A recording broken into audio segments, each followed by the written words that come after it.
Soudain, un mouvement latéral la fait sursauter. Mais qu'est-ce qui a bougé? Ils sont seuls dans cette tente. Alors elle refait exactement le même geste et voit avec surprise le phallus se dresser. Elle n'y comprend rien. Ce pénis est censé être mort puisque l'homme dort. Pourquoi est-il vivant maintenant? Elle ne le touche plus. Le sexe se repose à nouveau. Elle caresse le téton gauche, même réaction. C'est vraiment époustouflant. Elle ne connaît rien à l'anatomie masculine. Ils sont très pudiques chez eux, même dans l'intimité.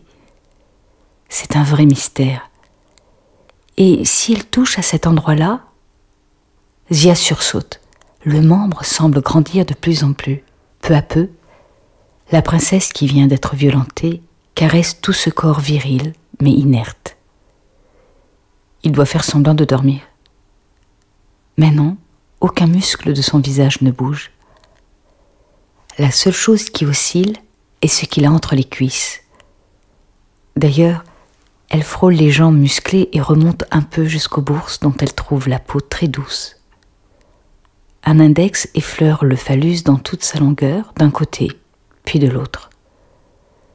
Soudain, comme s'il poursuivait un rêve, Alian marmonne 3 mots incompréhensibles, puis se retourne doucement sur le ventre, offrant son dos et ses fesses au regard féminin. La jeune fille reste interdite. Sous cet angle, elle se rend mieux compte de la musculature de ce guerrier. Son torse est taillé en V. Le bras droit semble 2 fois plus musclé que le gauche à force de manier le sabre. Elle le trouve beau. Déjà, ses longs doigts fins sont sur cette peau et en explorent chaque détail. Bientôt, ce sont ses lèvres qui prennent le relais. Elle oublie que c'est le roi qui a massacré tout son peuple et se laisse porter par les sensations. Elle sait qu'il ne dort plus car elle entend gémir doucement. Au bout d'un moment, elle est certaine que le pénis est 2 fois plus grand que tout à l'heure. Elle le retourne doucement côté face pour en avoir le cœur net.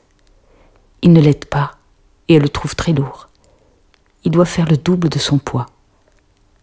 Quand elle voit la taille du membre, elle prend peur. Ce sont ses doigts qui ont fait ça? Pour elle qui n'en a jamais vu de sa vie, ce sexe semble très grand. Tout à coup, elle décide de s'allonger sur ce corps immense, toujours immobile. Au début, elle ne bouge pas, elle est juste bien. Peu à peu, elle commence à se masturber sur ce phallus.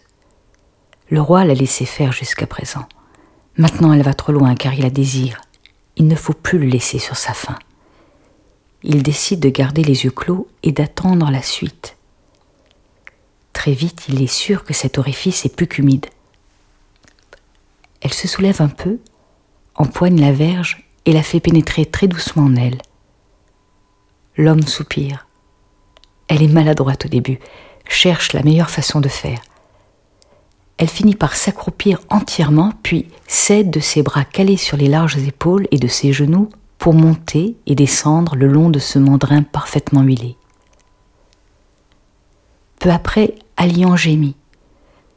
Il a l'impression que son pénis est enchâssé dans un fourreau de cuir qui va le faire exploser avant l'heure. Il a l'habitude des fentes plus ou moins béantes de ses concubines qui lui ont donné beaucoup d'enfants. Du coup, leurs ébats durent longtemps. Là, ce ne sera peut-être pas le cas, ou alors il va falloir apprendre à contrôler son corps.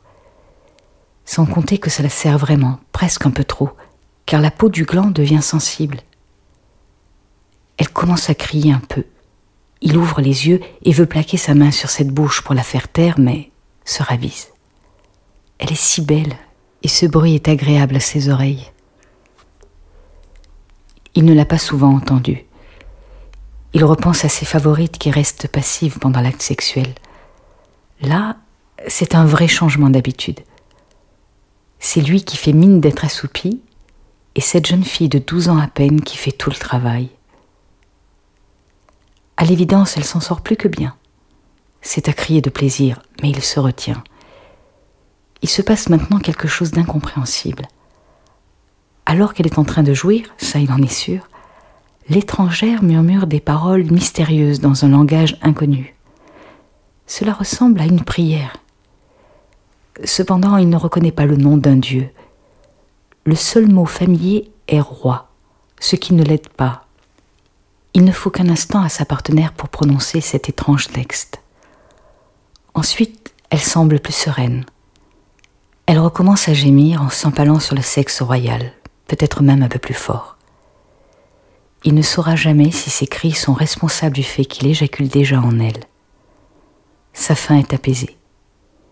Il est même vidé et s'endort comme une souche, la fille toujours sur lui.